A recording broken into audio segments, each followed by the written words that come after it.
Yo les invocateurs, les invocatrices, c'est Monsieur Wendy, on se retrouve aujourd'hui pour parler de l'ajout de 2 nouveaux monstres sur Summoner's War. Ok, c'est pas officiel, mais c'est pas une intox, ça a été découvert lors du dernier patch du 24 novembre. Il y a un invocateur qui a gratté un peu là-dessus. Je vous mets le lien du post Reddit qui en parle dans la description. Je pense que ça va être fumé, on pense que ça va être très certainement des 5 étoiles natifs. Je regrette qu'il y ait seulement 2 monstres, mais c'est peut-être un premier ajout, il va peut-être avoir les 4 étoiles natives et les 3 étoiles natives qui vont suivre derrière, je l'espère.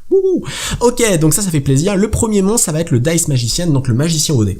J'essaie de faire une vidéo assez rapide, je vais vous dire ce que j'en pense, et puis vous allez interagir avec ça.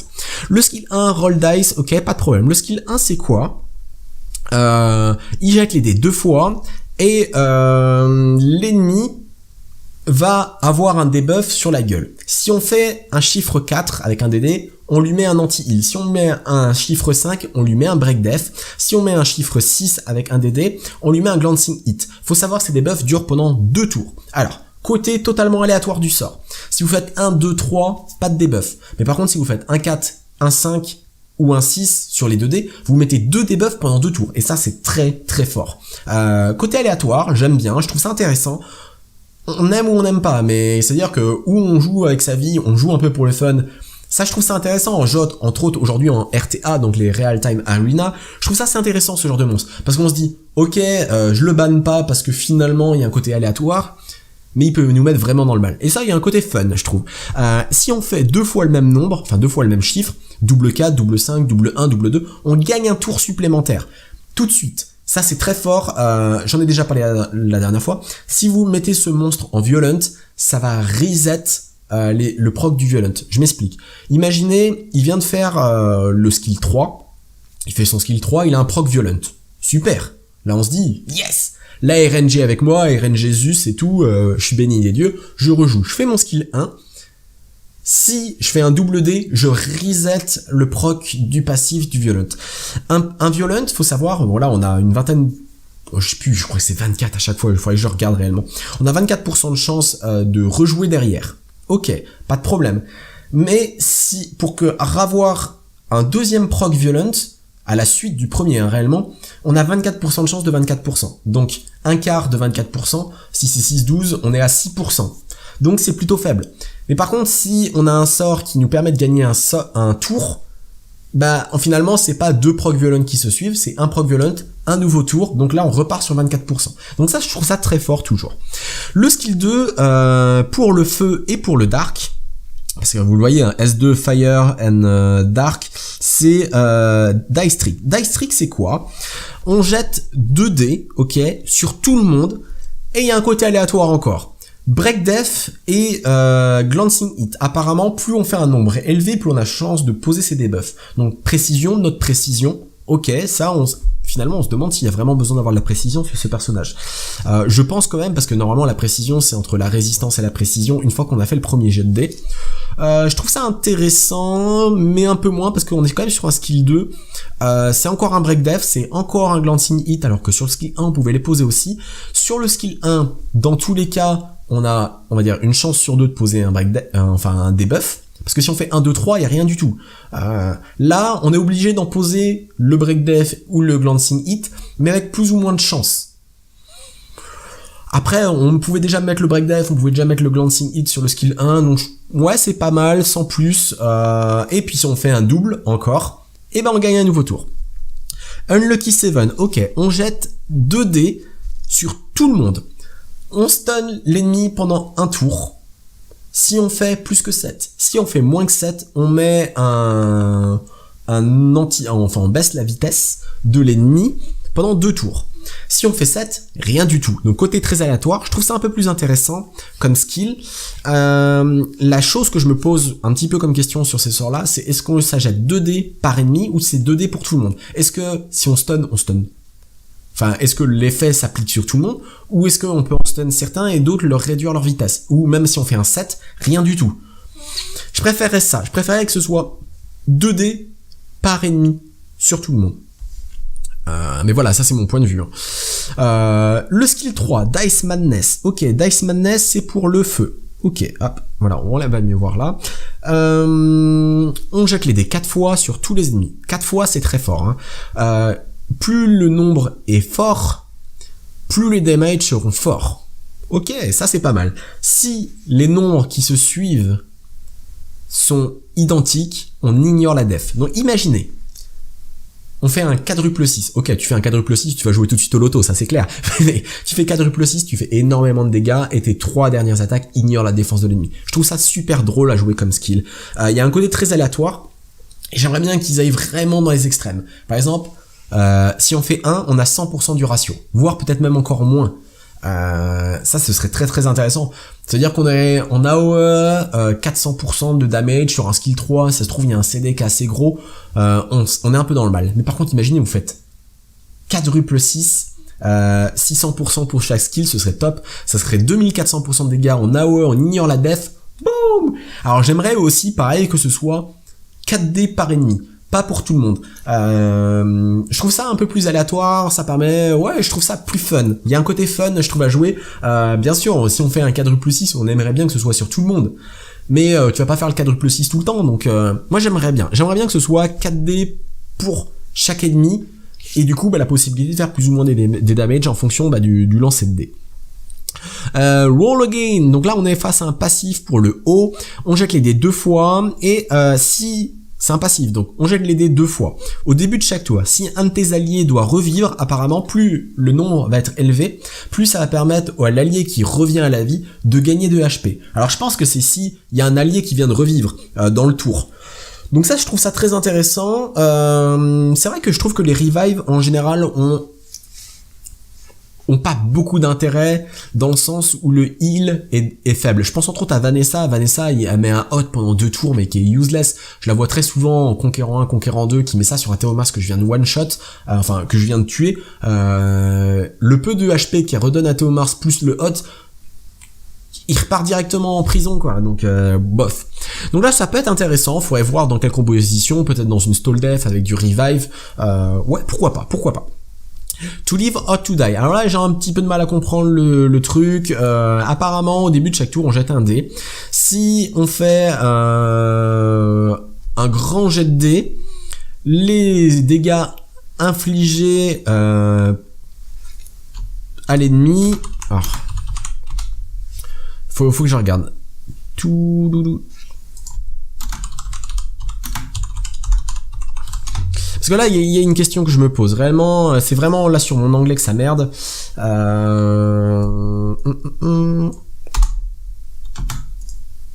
va voir. Donc apparemment, si on fait un grand, au moins sur la deuxième partie, ce qui est simple, si on fait un petit jet de dés, les dégâts infligés par l'ennemi sont réduits de 50% quand l'attaque... alors, c'est quoi ? Que je vous le mette aussi, parce que je suis sur le PC en même temps pour regarder, parce que c'est plus simple pour moi que plutôt de regarder le téléphone. Tac. Donc, les dégâts infligés à l'ennemi augmentent de 50% si le nombre est grand. Et les dommages infligés par l'ennemi sont réduits de 50% si le nombre est faible. Alors là, je trouve ça très fort. C'est un passif. Est-ce que je comprends mal? C'est-à-dire qu'au début de chaque tour, où on fait plus de damage, où il nous faut moins de damage. Est-ce que c'est seulement pour un ennemi? Est-ce que c'est pour tous les ennemis? J'ai du mal à me dire, est-ce que t'as un jet de dés au début de chaque tour pour chaque ennemi? J'ai un peu de mal à comprendre un peu le système. Mais si réellement c'est un jet de dés pour tous les ennemis, et que c'est vraiment, on fait plus de damage ou on prend moins de damage, c'est fumé. C'est vraiment fumé. Ok, mais j'ai peut-être mal compris, réellement. Donc n'hésitez pas, à vous qui êtes peut-être meilleur en anglais, réagissez si j'ai dit de la merde. Ou la façon dont vous le comprenez. Au début je comprenais to live or to die, c'était vraiment genre tu vis ou tu meurs. Donc je me suis dit ou on prend 50% de damage en plus dans la gueule, ou il nous met 50% de damage en moins. Et là c'est un peu trop YOLO, et je trouve ça, à moins de le mettre peut-être avec un Konamiya qui booste la TB à 100% si on fait le mauvais jet de dés, oh là là on va prendre 50% de damage au plus, boum, Konamiya qui booste la TB, il rejoue juste derrière, et là on croise les doigts pour que ce soit plutôt, il nous fait 50% de damage en moins. Ou avec un Mav, ouais mais Mav c'est seulement un reset donc ça sert à rien, alors, voilà, il faudrait jouer avec un boost ATB derrière. Pourquoi pas. Return Dice, ok. Oh, wow, je voulais pas copier. Alors ça c'est très... ça c'est très très fort. Et on pense un peu à Tiana en ce moment, qui est très demandé, que beaucoup de joueurs qui sont dans le top GVG, top arène, la veulent. Bon, là c'est pour un light. Ça met les attaques barres dans l'ATB des ennemis et des alliés à 0. Boum, direct. Ça augmente l'attaque speed de tous les alliés pendant 2 tours. Donc vous gagnez 33% de vitesse en plus sur toute ta team pendant 2 tours. Ok. Ça aussi, ça ignore l'immunité, ça ne peut pas être résisté. Ça veut dire que début de tour, il y a du wheel, voilà, c'est un peu la méta actuelle, on met du wheel pour se prévenir des break dev, des choses comme ça qui peuvent être embêtantes, du contrôle. Et ben ça passe au-delà de ça. Alors ça peut être très fort.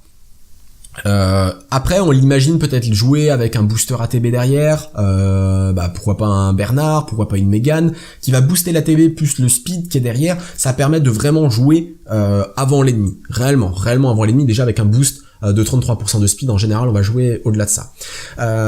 Faudrait voir le leader skill de ce monstre, si ça se trouve il a un leader skill de vitesse en plus, peut-être un leader skill de vitesse en arène. Il y a quelque chose d'intéressant là-dessus. Après, je pense que c'est pas facile à placer, parce que c'est pas parce que nous on a ignoré l'immunité qu'après le Galion, lui, va ignorer l'immunité et mettre un break def. Donc non, l'immunité elle reste quand même. Là où un Tiana strip alliés et ennemis. Donc à voir. Je pense que des très bons joueurs qui ont beaucoup de monstres sauront quoi en faire. Pas facile à placer, je pense que c'est intéressant. Après ça reste un light, donc un light, il y aura pas grand monde qui vont l'avoir. Hein. Destiny Dice, donc là pour le Dark, on jette les dés 2 fois, ok, pas de problème. Alors, là, on régule les HP de l'ennemi, sauf pour les boss.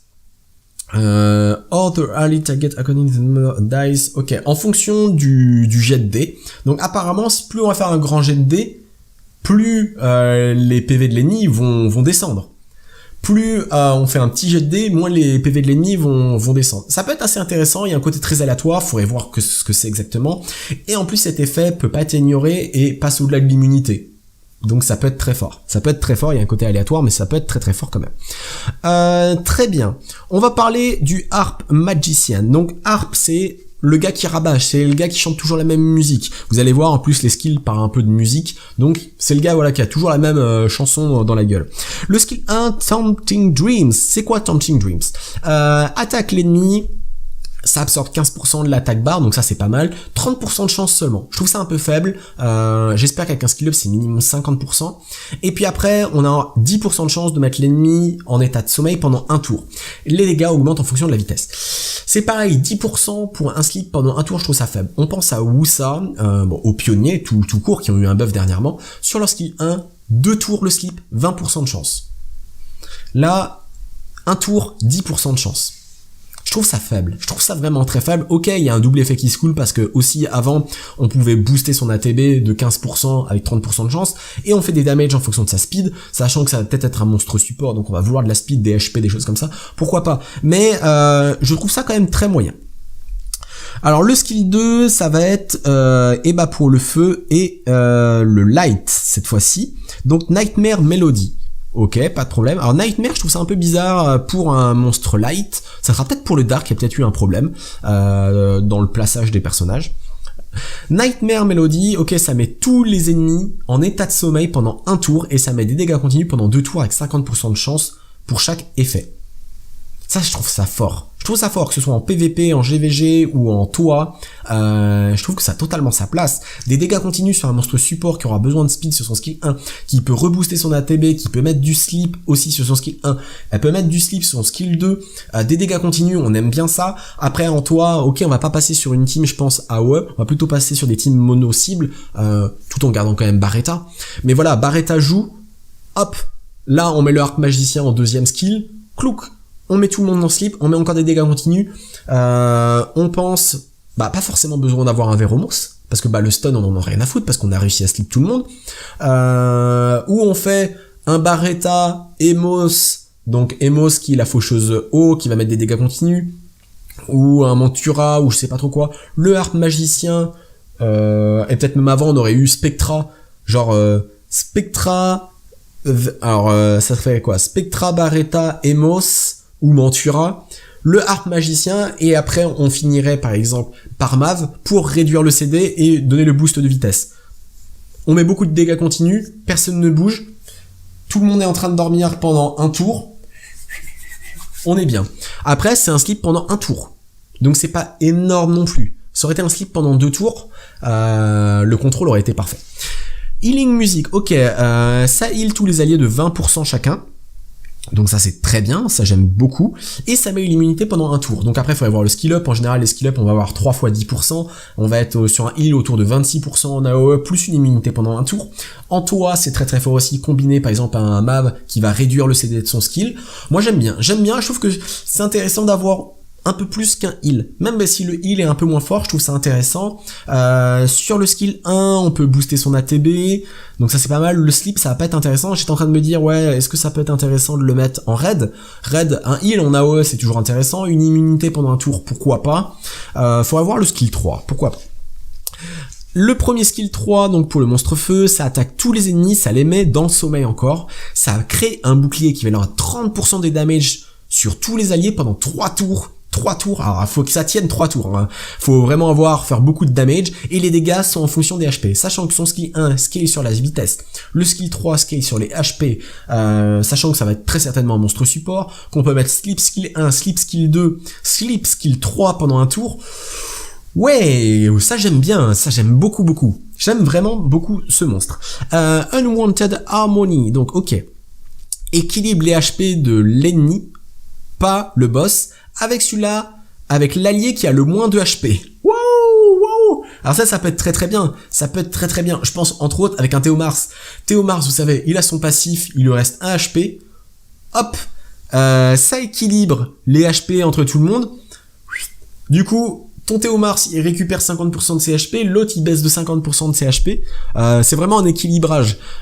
C'est pas l'ennemi qui va copier-coller, on va dire, les HP de Théomars. Sinon, les deux, ils auraient 1 HP et là, ce serait encore plus fumé. Ce serait vraiment encore plus fumé. Mais c'est intéressant, je trouve, de rééquilibrer les HP. C'est dommage que ce soit pas contre les boss, mais ce serait fumé. Imaginez un dragon, vous avez un de vos monstres alliés qui a pas beaucoup de HP, boum, vous venez de faire perdre 50% de les HP quasiment au boss. Ouais, on se met bien. Mais pourquoi pas, je trouve ça intéressant, faudrait voir la composition derrière. Peut-être avoir un Anubis feu qui au début de chaque tour va mettre un bouclier sur l'allié qui a le moins de HP. C'est-à-dire qu'il faudrait toujours essayer de garder un allié qui a pas beaucoup de HP. Pourquoi pas le combiner avec un panda haut qui va s'infliger 60% de damage pour faire beaucoup de damage à l'ennemi. Et boum, après on rééquilibre les HP, il a plus de 30 HP avec un qui est full life. Donc il va récupérer des HP, il va baisser finalement un autre. Pourquoi pas. Et cet effet ne peut pas être résisté et ignore l'immunité. Ok. Salvation, donc là on est face à un passif. Offset the incoming damage I may cause your ally die and instantanément tu gagnes un nouveau tour. Alors là c'est quand même trop fort si c'est tout le temps. C'est pas possible. Si je comprends bien le truc, c'est-à-dire qu'à chaque fois que t'as un allié qui doit mourir, l'allié ne meurt pas.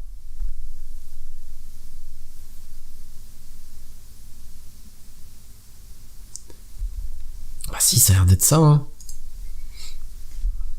Annule, offset, annule. Ça doit être ça normalement, de mémoire. Annule les dégâts qui devraient infliger un ennemi de mourir.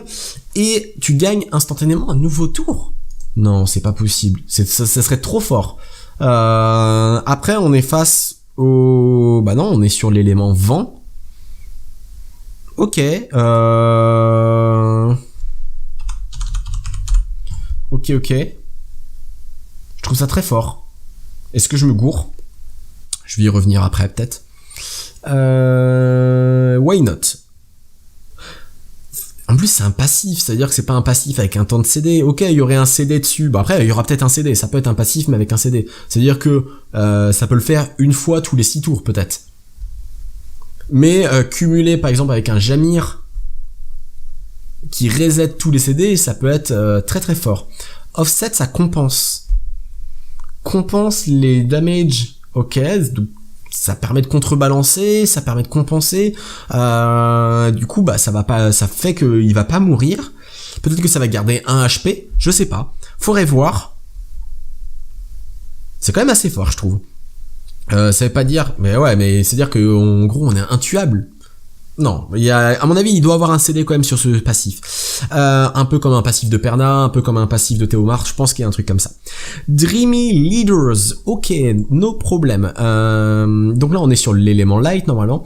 Retire un effet bénéfique de l'ennemi de côté totalement aléatoire et le met en état de sommeil pendant un tour. Si l'effet retiré... si l'effet a été retiré. Ok, c'est un passif. Ah, c'est un passif. Ah, c'est pas mal ça. Ça, c'est pas mal du tout. Vous retirez un buff de l'ennemi et si vous avez réussi à le retirer, donc c'est aléatoire, hein, c'est écrit random beneficial effect, donc c'est aléatoire. Attends. Remove a random beneficial effect granted of the enemy every turn. Donc c'est aléatoirement peut-être. Sur un ennemi, il essaye de retirer, s'il retire, il met dans l'état de sommeil. Ça a l'air d'être très fort, ça a l'air d'être très très fort. Début de chaque tour, on a un monstre qui est en violent, on a un monstre qui est très rapide, on va proc très très souvent son passif, ça peut être énorme. Et puis son dernier skill, Song of Switch Destiny, ok, ça inverse, donc Switch c'est vraiment un échange là, de l'ATB et des HP de l'ennemi, pas les boss, avec une cible alliée. Cet effet ne peut pas être résisté ni ignoré. Alors là c'est très très fort parce que tout à l'heure je parlais de Théomars qui avait 0 HP, enfin 1 HP qui venait proc son passif.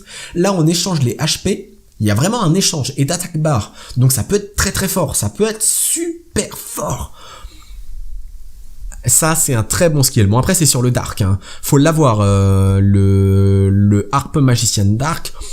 Je pense qu'au point de vue de ses skills, ça sera un 5 étoiles natif, peut-être un très bon 4 étoiles natif, parce que ça reste un dark, mais je trouve ça très fort, je trouve ça très très fort. En tout cas voilà, une vidéo d'une vingtaine de minutes là-dessus, n'hésitez pas à dire ce que vous en pensez. Moi je trouve le 1 très intelligent, très intéressant, ça change un peu le truc, le côté totalement aléatoire, coup de poker, vraiment ça. Des fois ça fonctionne, des fois ça fonctionnera pas. J'aimerais bien que les jets de dés soient pour chaque ennemi et pas un jet de dés pour tous les ennemis, ça ce serait vraiment beaucoup plus intéressant, beaucoup plus de contenu, ça je préférais. Sur le Harpe Magicien, j'aime beaucoup le fait de pouvoir sleep, je trouve que c'est un debuff qui est souvent pas très apprécié et je trouve ça très fort. Ok, les sleeps c'est pendant un tour, donc la phase de sommeil c'est pendant un tour, mais le Dark est un passif, enfin pas un passif, un skill qui est fumé, et j'aimerais bien comprendre un petit peu celui-là du vent, qui fait que offset, ce qu'on comprend par offset, c'est que ça va compenser les damages. Donc c'est à dire quoi compenser? En tout cas sur Reddit, n'hésitez pas à lire les commentaires, il y en a beaucoup qui parlent de celui-là qui réduit l'ATB de tout le monde et qui réduit l'ATB à 0, vous savez, et qui met le buff de vitesse pendant 2 tours chez le Dice Magician Vent, je crois. Bon voilà les invocateurs, on a fait une bonne vidéo, on a parlé pas mal du monstre, n'hésitez pas à réagir avec la vidéo, bientôt la FAQ 3 qui va sortir, donc si vous avez des questions à poser sur la chaîne, sur moi, sur Summoners War, n'hésitez pas, lâchez-vous. Allez, on se retrouve très bientôt sur Summoners War, ciao ciao. Yo les invocateurs, les invocatrices, c'est Monsieur Wendy, on se retrouve aujourd'hui pour parler de l'ajout de 2 nouveaux monstres sur Summoners War. Ok, c'est pas officiel, mais c'est pas une intox, ça a été découvert lors du dernier patch du 24 novembre, il y a un invocateur qui a gratté un peu là-dessus, je vous mets le lien du post Reddit qui en parle dans la description. Je pense que ça va être fumé, on pense que ça va être très certainement des 5 étoiles natifs.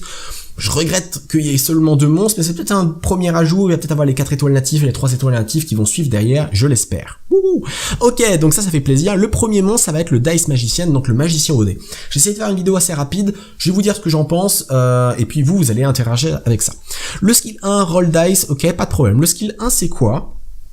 Il jette les dés 2 fois, et l'ennemi va avoir un debuff sur la gueule. Si on fait un chiffre 4 avec un DD, on lui met un anti-heal. Si on met un chiffre 5, on lui met un break death. Si on met un chiffre 6 avec un DD, on lui met un glancing hit. Faut savoir que ces debuffs durent pendant 2 tours. Alors, côté totalement aléatoire du sort. Si vous faites 1, 2, 3, pas de debuff. Mais par contre, si vous faites un 4, un 5 ou un 6 sur les 2D, vous mettez 2 debuffs pendant 2 tours. Et ça, c'est très très fort. Côté aléatoire, j'aime bien, je trouve ça intéressant. On aime ou on n'aime pas, mais c'est-à-dire que où on joue avec sa vie, on joue un peu pour le fun. Ça, je trouve ça intéressant. En jeu, entre autres, aujourd'hui en RTA, donc les Real Time Arena, je trouve ça assez intéressant ce genre de monstre. Parce qu'on se dit, ok, je le banne pas parce que finalement, il y a un côté aléatoire, mais il peut nous mettre vraiment pour chaque ennemi et du coup la possibilité de faire plus ou moins des damages en fonction du lancer de dés. Roll again, donc là on est face à un passif pour le haut, on jette les dés 2 fois, et si c'est un passif, donc on jette les dés 2 fois. Au début de chaque tour, si un de tes alliés doit revivre, apparemment plus le nombre va être élevé, plus ça va permettre à l'allié qui revient à la vie de gagner de HP. Alors je pense que c'est si il y a un allié qui vient de revivre dans le tour. Donc ça je trouve ça très intéressant. C'est vrai que je trouve que les revives en général ont pas beaucoup d'intérêt dans le sens où le heal est faible. Je pense entre autres à Vanessa. Vanessa, elle met un hot pendant 2 tours mais qui est useless. Je la vois très souvent en Conquérant 1, Conquérant 2 qui met ça sur un Théomas que je viens de one shot, que je viens de tuer. Le peu de HP qu'elle redonne à Théomas plus le hot, il repart directement en prison quoi, donc bof.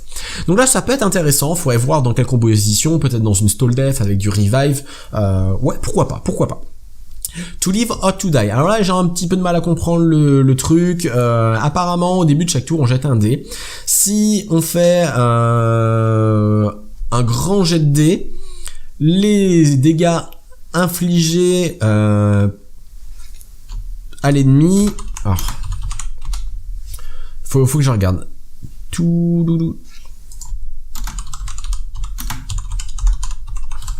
Parce que là, il y a une question que je me pose. Apparemment, plus on fait un nombre élevé, plus on a chance de poser ses debuffs. Donc, précision, notre précision. Ok, ça, finalement, on se demande s'il y a vraiment besoin d'avoir de la précision sur ce personnage. Je pense quand même, parce que normalement, la précision, c'est entre la résistance et la précision, une fois qu'on a fait le premier jet de dés. Je trouve ça intéressant, mais un peu moins, parce qu'on est quand même sur un skill 2. C'est encore un break def, c'est encore un glancing hit, alors que sur le skill 1, on pouvait les poser aussi. Sur le skill 1, dans tous les cas, on a, on va dire, une chance sur 2 de poser un un debuff. Parce que si on fait 1, 2, 3, il n'y a rien du tout. Là, on est obligé d'en poser le break def ou le glancing hit, mais avec plus ou moins de chance. Après, on pouvait déjà mettre le break def, on pouvait déjà mettre le glancing hit sur le skill 1, donc ouais, c'est pas mal, sans plus. Et puis si on fait un double, encore, et ben on gagne un nouveau tour. Unlucky 7, ok, on jette 2 dés sur tout le monde. On stun l'ennemi pendant un tour. Si on fait plus que 7, si on fait moins que 7, on met on baisse la vitesse de l'ennemi pendant 2 tours.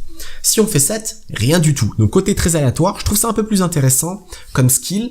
La chose que je me pose un petit peu comme question sur ces sorts-là, c'est est-ce qu'on s'achète 2 dés par ennemi ou c'est 2 dés pour tout le monde? Est-ce que si on stun, on stun? Enfin, est-ce que l'effet s'applique sur tout le monde, ou est-ce qu'on peut en stun certains et d'autres leur réduire leur vitesse? Ou même si on fait un 7, rien du tout.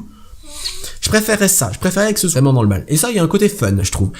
Si on fait 2 fois le même nombre, enfin 2 fois le même chiffre, double 4, double 5, double 1, double 2, on gagne un tour supplémentaire. Tout de suite. Ça, c'est très fort. J'en ai déjà parlé la dernière fois. Si vous mettez ce monstre en violent, ça va reset le proc du violent. Je m'explique. Imaginez, il vient de faire le skill 3. Il fait son skill 3, il a un proc violent. Super.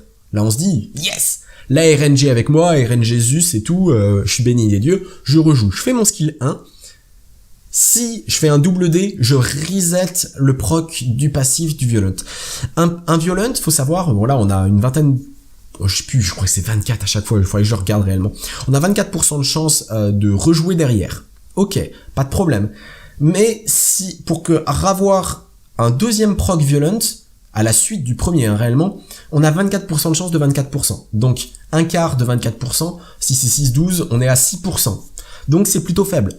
Mais par contre, si on a un sort qui nous permet de gagner un tour, bah, finalement, c'est pas 2 proc violent qui se suivent, c'est un proc violent, un nouveau tour. Donc là, on repart sur 24%. Donc ça, je trouve ça très fort, toujours. Le skill 2, pour le feu et pour le dark, parce que vous le voyez, hein, S2 Fire and Dark, c'est Dice Trick. Dice Trick, c'est quoi? On jette 2 dés, ok, sur tout le monde, et il y a un côté aléatoire encore. Break Def et Glancing Hit. 2 dés par ennemi sur tout le monde. Mais voilà, ça c'est mon point de vue. Hein. Le skill 3, Dice Madness. Ok, Dice Madness, c'est pour le feu. Ok, hop, voilà, on va mieux voir là.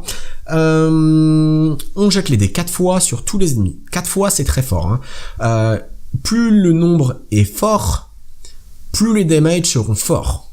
Ok, ça c'est pas mal. Si les nombres qui se suivent sont identiques, on ignore la def. Donc imaginez, on fait un quadruple 6. Ok, tu fais un quadruple 6, tu vas jouer tout de suite au loto, ça c'est clair.